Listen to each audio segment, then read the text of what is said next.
আজ আমি বানাবো ফুলকপির রোস্ট। ফুলকপি কেটে নিয়েছি, আলু নিয়েছি, ক্যাপসিকাম, টমেটো নিয়েছি, পনির কেটে সাইজ করে নিয়েছি, আদা বাটা, চালমগজ কাজু পেস্ট, ফুলকপি ভেজে নিয়েছি, পনিরও ভেজে নিয়েছি। তেলের মধ্যে গোটা গরম মশলা দিয়ে দিলাম, পাঁচফোড়ন দিয়ে দিলাম, কাঁচা লঙ্কা দিয়ে দিলাম, টমেটো ক্যাপসিকাম দিয়ে একটু ভালো করে ভেজে নিলাম। তারপর দিয়ে দিলাম পেস্টটা, ওর মধ্যে লঙ্কা গুঁড়ো আর নুন দিলাম। এর মধ্যে আমি হলুদ ব্যবহার করিনি। জল দিয়ে দিলাম, দিয়ে একটুখানি কষিয়ে নিলাম, দিয়ে আদা দিয়ে একটুখানি কষিয়ে নিলাম। কষিয়ে নেওয়ার পরে ফুলকপি আলু দিয়ে দিলাম ওর মধ্যে,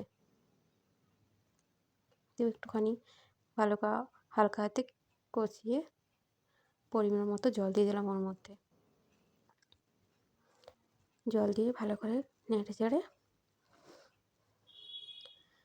একটু চাপা দিয়ে রাখলাম। কিছু জলটা ফুটে গেলে পনির দিয়ে দিলাম ওর মধ্যে। পনিরটা দিয়ে ভালো করে নেড়ে চেড়ে নিলাম।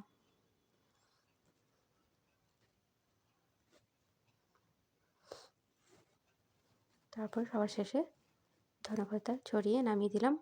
ফুলকপি পনিরের রোস্ট রেডি।